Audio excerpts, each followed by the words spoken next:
불임 전문 클리닉 세레니티는 스위스 제네바 시내의 한적한 거리에 자리 잡고 있었으며 오랫동안 아이를 간절히 바라는 부부들에게 성스러운 장소로 여겨져 왔습니다. 겉보기에는 평범한 3층짜리 흰색 건물이지만 안으로 들어서면 언제나 희망의 기운이 가득했습니다. 대기실 벽에는 건조한 의료 토스터 대신 통통하고 귀여운 아기들의 사진과 부모들이 직접 쓴 감동적인 감사 편지들이 가득 걸려 있었습니다. 그 어린 미소들 사이에는 클리닉의 설립자이자 정신적 지주인 아서 밀러 박사의 사진이 있었습니다. 그는 온화한 미소와 높은 이마, 그리고 지성과 덕망이 느껴지는 총명한 눈을 가진 인물이었습니다. 수백의 가정에게 그는 단순한 의사가 아니라 기적을 베푸는 구원자이자 명의였습니다. 1994년 7월의 어느 아침, 희망으로 가득 찬 그곳에 데이비드 존슨과 소피아 윌리엄스 부부가 찾아왔습니다. 30살의 데이비드는 건설 엔지니어였고 24살의 소피아는 초등학교 교사였습니다. 결혼한 지 4년이 된 그들은 부부 사이가 매우 좋았고 경제적으로도 여유가 있었지만 단 한 가지, 아이가 없다는 점이 불완전했습니다. 그들은 국내외 여러 대형 병원을 다녔지만 의사들은 모두 두 사람의 생식 건강이 완전히 정상이며 불임의 원인이 불명확하다고 결론 내렸습니다. 집안의 아이의 웃음소리를 듣고 싶은 갈망은 날이 갈수록 커져 젊은 부부의 삶에 보이지 않는 압박으로 다가왔습니다. 특히 양가 가족들의 재촉 섞인 질문에 직면할 때 더욱 그랬습니다. 지인을 통해 밀러 박사와 그의 뛰어난 의술에 대한 이야기를 듣고 그들은 마지막 희망으로 주저없이 그를 찾아갔습니다. 의사는 매우 친절하고 다정한 태도로 그들을 맞이했습니다. 그는 이전의 검사 결과들을 꼼꼼히 살피고 부부의 건강 상태와 생활 습관에 대해 자세히 물었습니다. 한참의 상담 끝에 그는 예쁘고 온화한 얼굴의 젊은 아내 소피아를 보며 자신감 넘치는 목소리로 말했습니다. 두 분의 경우가 방법이 없는 것은 아닙니다. 문제는 부인의 체질이 조금 특별해서 자연 임신에 어려움이 있다는 점입니다. 하지만 제게는 매우 효과적인 전문적인 시술 방법이 있습니다. 특히 부인처럼 젊은 분들에게는요. 이 클리닉에서 비슷한 많은 사례들이 성공했습니다. 이 말을 듣자 데이비드와 소피아는 마치 물에 빠진 사람이 지푸라기라도 잡은 듯 기뻐했습니다. 밀러 박사는 치료 과정이 여러 단계로 이루어지며 그중 가장 중요한 단계는 직접적인 호르몬 자극 및 균형 시술이라고 불리는 것이라고 덧붙였습니다. 이 단계에서 소피아는 몸, 특히 자궁 근육을 완전히 이완시켜 시술에 가장 좋은 조건을 만들기 위해 가벼운 진정제 주사를 맞게 될 것이라고 했습니다. 그는 이 시술이 무균 상태와 고도의 집중력을 요구하므로 남편은 밖에서 기다려야 한다고 강조했습니다. 의사의 명성과 전문성을 전적으로 신뢰한 데이비드 부부는 조금의 주저도 없이 치료 계획에 따르기로 동의했습니다. 소피아는 그 중요한 시술을 받던 날을 회상했습니다. 그녀는 작고 깨끗한 방으로 안내되었습니다. 간호사에게 팔에 주사를 맞은 후 그녀는 금세 몽롱해지고 졸음이 와서 깊지 않은 잠에 빠져들었습니다. 주위의 모든 것이 흐릿하게 느껴졌습니다. 깨어났을 때 그녀는 약간의 현기증과 피로감을 느꼈습니다. 밀러 박사는 그것이 진정제의 일반적인 부작용이며 잠시 쉬면 괜찮아질 것이라고 설명했습니다. 그리고 기적은 정말로 일어났습니다. 그 치료 후 불과 2달 만에 소피아는 임신 소식을 전했습니다. 9개월 10일 후 포동포동한 사내 아이가 두 가족의 무한한 행복 속에서 태어났습니다. 아이의 이름은 데니얼이라고 지었습니다. 데이비드 부부는 밀러 박사에게 후한 선물을 들고 감사를 표했으며 그들이 아는 다른 불임 부부들에게 이 명의를 소개하는 것을 잊지 않았습니다. 3년 동안 세레니티 클리닉의 명성은 점점 더 널리 퍼져나갔고 밀러 박사는 100상이 넘는 부부를 성공적으로 치료하여 수백 가정에 기쁨을 안겨주었습니다. 시간이 흘러 데니얼은 점점 자라났고 자랄수록 더욱 똑똑하고 사랑스러워졌습니다. 아이는 온 가족의 중심이었고 데이비드의 자랑이었습니다. 하지만 데니얼이 2살쯤 되었을 때 데이비드의 마음속에는 희미한 의심, 누구에게도 말할 수 없는 질문이 세월과 함께 점점 커져갔습니다. 그 아이, 그의 아들은 그와 닮은 구석이 하나도 없었습니다. 아이는 쌍꺼풀이 있는 큰 눈, 높은 콧대, 하얀 피부를 가졌습니다.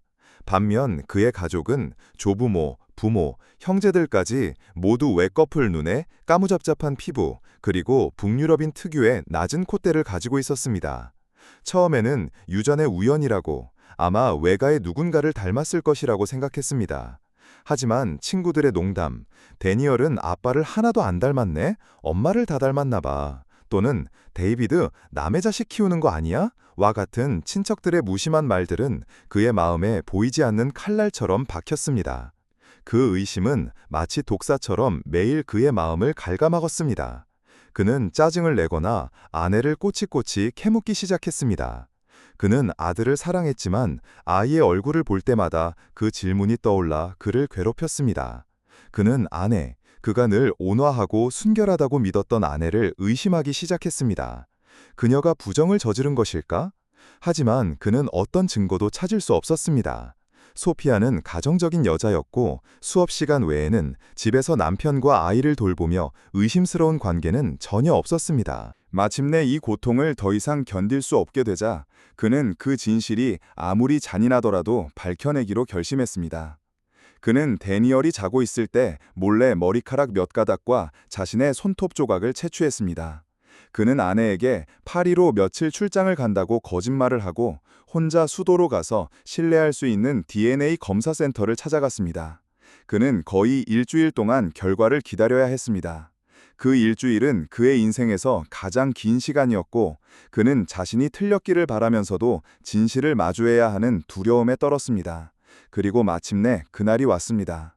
그는 조심스럽게 봉인된 봉투를 받았습니다. 봉투를 열 때 그의 손은 떨렸습니다. 안에는 복잡한 과학 용어로 가득 찬 검사지가 있었지만 맨 마지막의 결론은 그의 머리를 강타하는 망치처럼 매우 명확하고 단호했습니다. 24개 유전자 좌위 분석 결과 데이비드 존슨 씨는 데니얼 존슨이라는 아이의 친부일 가능성에서 배제됩니다. 부자 관계 확률은 0%입니다. 데이비드의 세상은 눈앞에서 무너져 내렸습니다. 손에 든 검사지는 갑자기 무거워져 그를 고통과 분노, 굴욕의 심연으로 끌어내렸습니다. 그는 마치 죽은 사람처럼 멍해졌습니다. 배신당하고 속았습니다. 그가 그토록 사랑하고 자랑스러워했던 아들이 자신의 핏줄이 아니었습니다. 분노가 모든 것을 집어삼켰습니다. 그는 상처 입은 짐승처럼 집으로 달려갔습니다. 아들과 즐겁게 놀고 있는 소피아를 보자마자 그는 아무 말 없이 검사지를 아내의 얼굴에 던지고 그녀를 잔인하게 폭행하기 시작했습니다. 이 나쁜 년, 누구란 잔거야? 그 자식이 누군지 말해! 그는 미친 듯이 소리쳤습니다. 소피아는 결과를 읽고 충격을 받은 후 남편의 다리를 붙잡고 울며 애원했습니다. 그녀는 결혼한 날부터 어떤 다른 남자와도 선을 넘은 적이 없자고 자신은 결백하다고 주장했습니다. 맹세할게. 난 당신한테 잘못한 거 하나도 없어. 나한텐 당신뿐이야. 나도 왜 이렇게 됐는지 모르겠어. 어쩌면 병원에서 검사를 잘못한 걸 수도 있잖아. 하지만 데이비드는 이제 아무것도 들리지 않았습니다. 그는 자신이 배신당했다는 것만 알았습니다. 말다툼과 폭행은 계속되었고 마침내 절망과 공포 속에서 남편에게 벽으로 몰렸을 때 소피아는 문득 한 가지를 떠올렸습니다. 그녀는 밀러 박사의 특별한 시술 후의 피로감과 현기증, 수상할 정도로 조용했던 방, 그리고 깨어났을 때의 의사의 기묘한 눈빛을 기억해냈습니다. 끔찍한 의심, 믿을 수 없는 가설이지만 유일하게 합리적인 설명이 그녀의 머릿속에 번뜩였습니다. 그녀는 그 의심을 남편에게 말했습니다. 데이비드는 진정한 후에 생각하기 시작했습니다. 그렇습니다. 모든 것은 그 클리닉에 간 후부터 바뀌었습니다. 존경받는 의사, 그들이 그토록 숭배했던 명의가 그런 비열한 짓을 할 수 있을까?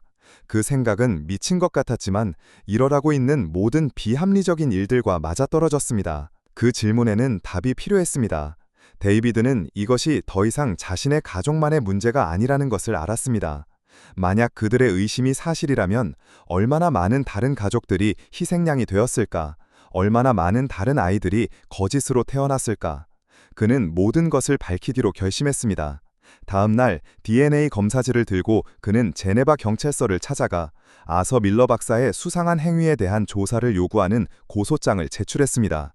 데이비드 존슨의 고소장을 접수한 제네바 형사관은 이 사건이 극히 중대하고 복잡한 성격을 띈다고 판단했습니다. 이는 한 사람의 명예와 인격에 관한 문제일 뿐만 아니라 수백 가정의 행복에 영향을 미치고 사회의 의료 윤리에 대한 신뢰를 흔들 수 있는 가능성이 있었습니다. 비밀 수사팀이 즉시 결성되었고 PC 부서장인 존 스미스 대령이 직접 지휘했습니다. 그는 신중함, 결단력, 그리고 대규모 사건을 조직하는 능력으로 유명했습니다. 그러나 수사팀은 즉시 거대한 도전에 직면했습니다.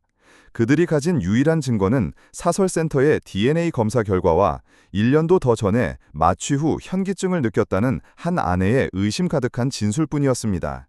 이는 아서 밀러 박사처럼 지위와 명성이 있는 사람에 대해 공개적인 소송 절차를 진행하기에는 너무나 약한 증거였습니다. 확실한 근거 없이 소환이나 수색과 같은 성급한 조치는 큰 스캔들을 일으켜 수사의 실마리를 놓치고 용의자에게 증거를 인멸할 시간을 줄 수 있었습니다. 스미스 대령은 밀러처럼 교활하고 간사한 늙은 여우의 가면을 벗기기 위해서는 정면 공격을 할 수 없다는 것을 알았습니다. 그들은 조용한 수사를 시작하고 원격으로 정보를 수집하며 행동하기 전에 확실한 그물을 쳐야 했습니다. 수사 계획은 꼼꼼하게 세워졌습니다. 수사관들은 여러 팀으로 나뉘었습니다. 첫 번째 팀은 밀러 박사의 신상, 경력, 사회적 관계, 재정 상황 등 공개 및 비공개 정보를 모두 수집하는 임무를 맡았습니다.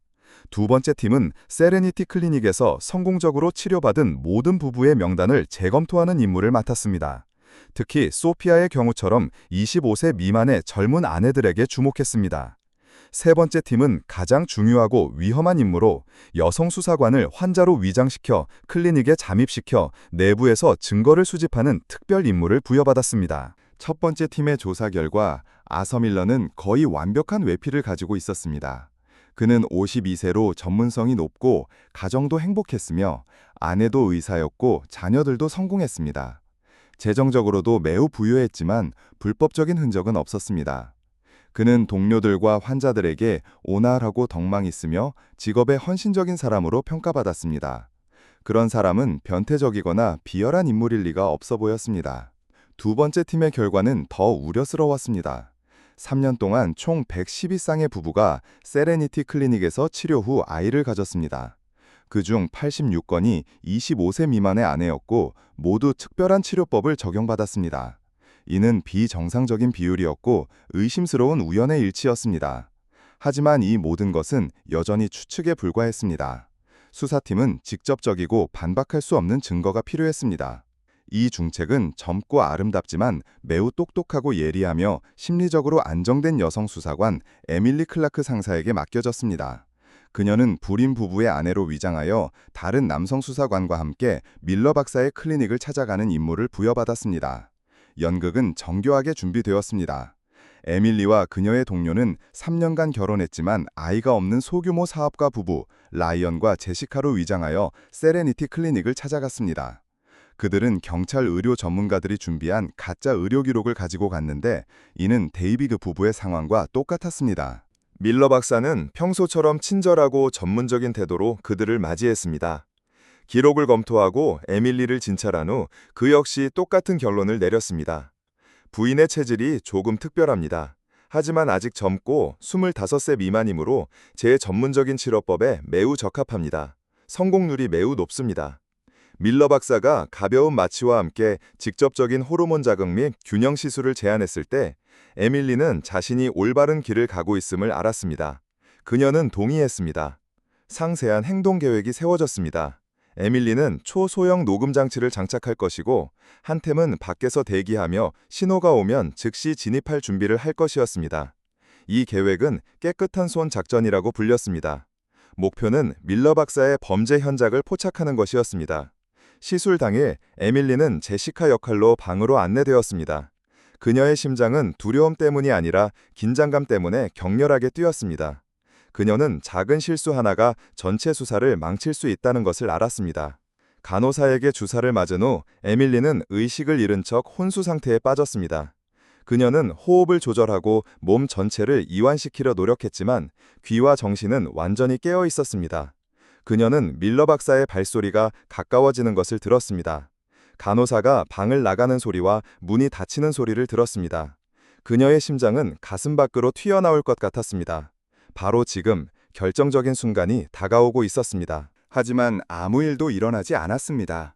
밀러 박사는 매우 부드럽고 전문적인 몇 가지 일반적인 검사 절차만 수행했습니다. 약 15분 후 그는 간호사를 불러 시술을 마치고 방을 나갔습니다. 에밀리는 매우 실망하고 당황했습니다. 왜 그는 행동하지 않았을까? 그가 무언가 의심한 것일까? 아니면 수사팀의 가설이 틀린 것일까? 상황을 다시 분석했을 때 수사팀은 자신들이 아서 밀러의 교활함을 너무 과소평가했다는 것을 깨달았습니다. 그는 늙은 여우였고 아마도 이 새로운 부부에게서 이상한 점을 감지했을 것입니다. 아니면 단순히 그가 절대적으로 안전하다고 느끼고 환자에 대해 철저히 조사한 후에만 행동하는 것일 수도 있습니다. 깨끗한 손 작전은 실패했습니다. 이 실패는 수사팀을 어려운 상황에 빠뜨렸습니다. 그들은 수사할 방향이 거의 없었습니다. 범인은 눈앞에 있었지만 너무나 완벽한 외피에 쌓여 있었습니다. 시간적 압박은 점점 더 심해졌고 빨리 증거를 찾지 못하면 새로운 희생자가 더 생길 수도 있었습니다. 스미스 대령은 전략을 바꾸기로 결정했습니다. 성폭행 행위를 공격할 수 없다면 그의 직업적 활동을 공격하여 세레니티 클리닉의 운영에서 가장 작은 위법 행위라도 찾아내기로 했습니다. 그는 밀러처럼 병적인 마음을 가진 자는 아무리 주요 행위를 정교하게 숨기더라도 다른 부분에서 허점을 드러낼 것이라고 믿었습니다. 경제 및 제약 분야의 경험이 있는 수사관들로 구성된 새로운 팀이 꾸려졌습니다. 그들의 임무는 지난 3년간 세레니티 클리닉의 모든 재정 활동과 의약품 공급망을 검토하는 것이었습니다. 이것은 극도로 세심하고 지루한 작업이었습니다. 그들은 세무당국, 밀러의 클리닉에 물품을 공급했던 크고 작은 제약 유통업체들과 협력해야 했습니다. 정당한 업무상의 이유와 다른 기관들의 협조를 통해 그들은 수백 건의 송장, 증명서, 출고 전표를 수집했습니다. 몇 주 동안 서류 더미에 파묻혀 지낸 후 한 젊은 수사관이 극도로 이상한 점을 발견했습니다. 세레니티 클리닉이 수입한 약품 목록 중에 마취제인 프로포폴이 엄청난 양으로 수입되었습니다. 계산에 따르면 밀러가 지난 3년간 구매한 프로포폴의 양은 수천 명을 깊은 마취 상태에 빠뜨리기에 충분한 양이었고, 이는 소규모 불임 전문 클리닉으로서는 완전히 비합리적인 숫자였습니다. 이론적으로 강력한 마취제 사용이 매우 제한적이고 엄격한 절차를 따라야 하는 곳이기 때문입니다. 게다가 송장을 보면 이 약품이 매달 정기적으로 수입되었고 젊은 여성 환자들의 방문이 가장 많았던 시기에 급증했습니다. 바로 이것이 수사팀이 찾고 있던 결정적인 증거였습니다. 이것은 반박할 수 없는 물질적 증거이자 의료 위반 행위였습니다. 대량의 마취제를 남용하고 매매한 것만으로도 심각한 법률 위반 행위를 구성하기에 충분했습니다. 이 증거와 데이비드 가족의 최초 고소장을 손에 준 스미스 대령은 다음 단계로 나아갈 충분한 법적 근거를 갖게 되었습니다. 그는 모든 서류를 들고 직접 제네바 검찰청으로 갔습니다. 증거, 특히 비정상적인 프로포폴 수입 송장을 검토한 후 검찰은 세레니티 클리닉 전체와 아서 밀러 박사의 자택에 대한 긴급 수색영장을 승인했습니다. 수색영장은 수사기관이 모든 의료 기록, 회계 장부, 컴퓨터 장비 및 의심스러운 의약품을 압수할 수 있는 권한을 부여했습니다. 조용한 수사는 끝났습니다. 마지막 그물이 쳐졌습니다. 다음 날 아침 대규모 경찰 병력이 세레니티 클리닉을 급습했습니다. 아서 밀러를 근무 중이었고 새하얀 가운을 입은 채 완전히 불시에 당했습니다. 그는 경찰이 자신의 직장을 수색할 영장을 가지고 있을 것이라고는 상상도 못했습니다. 그의 평소 침착하고 자신감 넘치던 표정은 마침내 사라지고 숨길 수 없는 당황과 두려움으로 바뀌었습니다. 수색은 전면적으로 진행되었습니다. 모든 서류, 의료 기록, 장부 및 컴퓨터 장비, 하드 드라이브는 봉인되어 압수되었습니다. 한편 밀러의 자택에서도 다른 팀이 수색을 진행했습니다. 압수된 모든 전자장비는 즉시 첨단기술 수사팀으로 보내졌습니다. 그리고 이번에는 합법적인 수색영장을 손에 쥔 채 그들은 분석할 모든 권한을 가졌습니다. 그들은 밀러의 복잡하게 암호화된 컴퓨터와 마주했지만 하드웨어에 직접 접근할 수 있었기 때문에 작업은 더 순조롭게 진행되었습니다. 이틀간의 끊임없는 작업 끝에 그들은 마지막 암호화 계층을 뚫었고 그 안에서 발견된 것은 모두를 경악하게 했습니다. 연구 및 프로토콜 최적화라는 이름의 엑셀 스프레드시트 파일이었습니다. 안에는 그가 특별 치료를 한 25세 미만 여성 환자 86명의 상세한 목록이 있었습니다. 각 이름에는 고유한 기호, 시술 날짜, 그리고 결과라는 이름의 메모란이 있었습니다. 결과란에는 성공, 씨앗 심기 성공과 같은 단어들이 적혀 있었고 심지어 좋은 씨앗, 성장 잠재력 높음과 같은 병적인 메모도 있었습니다. 이것은 의료 기록이 아니었습니다. 이것은 정교하게 위장된 범죄 일지이자 전리품 목록이었습니다. 이는 가해자가 자신에게 생명을 부여하고 타인의 운명을 결정할 권리가 있다고 믿는 병적인 심리, 즉 신콤플렉스를 명확하게 보여주었습니다. 이 문서는 성폭행의 직접적인 증거는 아니지만 밀러의 의도와 환자들을 의도적으로 분류했다는 반박할 수 없는 증거였습니다. 그것이 바로 진실의 문을 여는 열쇠였습니다. 하지만 밀러를 기소하기 위해서는 수사팀에게는 그 이상의 것이 필요했습니다. 그들은 소피아 외에 최소한 한 명의 다른 피해자가 고소에 나서는 것이 필요했습니다. 그 범죄 목록을 바탕으로 그들은 가장 가능성이 높은 몇 가지 사례를 선별했습니다. 남편이 자주 출장을 가거나 특별한 상황에 있는 여성들이었습니다. 그들은 23세의 올리비아 브라운이라는 한 사례에 접근하기로 결정했습니다. 그녀는 거의 2살 된 아들이 있었고 남편은 교량 엔지니어로 몇 달씩 집을 비우는 프로젝트를 자주 다녔습니다. 수사관들은 올리비아에게 매우 교묘하고 신중하게 접근했습니다. 그들은 사건에 대해 바로 이야기하지 않고 단지 지역 경찰로서 몇 가지 민사 정보를 확인하기 위해 왔다고 했습니다. 점차적으로 그들은 이야기를 그녀의 아들에게로 돌려 아이가 통통하고 똑똑하다고 칭찬한 후 무심코 한 말이 던졌습니다. 아이가 아빠를 별로 안 닮았네요? 아마 엄마를 다 닮았나 봐요. 그 말은 비록 무심했지만 올리비아의 남편 역시 마음속에 품고 있던 의심을 정확히 짚었습니다. 그 대화 후 수사관들은 도움이 필요하면 연락하라며 전화번호를 남겼습니다. 며칠 후 올리비아의 남편이 아내와 힘든 대화를 나눈 후 직접 수사팀에 전화를 걸었습니다. 그는 자신도 오랫동안 의심을 품고 있었고 이제는 정확한 답을 원한다고 말했습니다. 그는 경찰과 협력하여 비밀리에 DNA 검사를 진행하는 데 동의했습니다. 검사 결과는 다시 한번 잔인한 진실이었습니다. 그는 아이의 친부가 아니었습니다. 2건의 고소장, 반박할 수 없는 2개의 DNA 검사 결과, 그리고 특히 복원된 연구 및 프로토콜 최적화 문서를 통해 수사팀은 존경받는 의사의 가면을 벗길 충분한 증거를 확보했습니다. 아서 밀러에 대한 긴급 체포영장이 집행되었습니다. 수사기관에서 아서 밀러에 대한 신문은 진정한 심리전이었습니다. 그는 똑똑하고 교육받았으며 매우 거만했습니다. 그는 모든 혐의를 부인하며 이것이 자신의 명예를 훼손하려는 음모이자 중상모략이라고 주장했습니다. 그는 환자 분류가 단지 과학 연구를 위한 것이었다고 설명했습니다. 하지만 스미스 대령이 서로 모르는 2 남자의 DNA 검사 결과를 테이블 위에 올려놓았을 때 2 사람 모두 아내가 그에게 치료를 받았고 친부가 아니라는 동일한 결과를 얻었으며 씨앗 심기 성공이라는 문서가 명확하게 인쇄되어 있었을 때 아서 밀러는 모든 연극이 끝나야 한다는 것을 알았습니다. 그는 소리치거나 당황하지 않았습니다. 그는 단지 오랫동안 조용히 앉아 있다가 차가운 눈빛으로 수사관들을 똑바로 쳐다보며 자백하기 시작했습니다. 그의 자백은 범죄자의 말이 아니라 자신의 사명에 대해 설교하는 광신자의 말이었습니다. 그는 그것을 성폭행으로 여기지 않는다고 말했습니다. 그는 그것이 불행한 가정에 행복을 가져다주는 은혜로운 행위이자 신성한 개입이라고 생각했습니다. 그는 남편 때문에 불임인 경우 비용이 많이 들고 성공률이 낮은 체외 수정 같은 시술을 하는 대신 건강하고 똑똑한 남성인 자신의 씨앗을 직접 심는 것이 가장 빠르고 효과적인 방법이라고 말했습니다. 그는 자신에게 신이 될 권리, 새로운 생명을 결정하고 창조할 권리가 있다고 믿었습니다.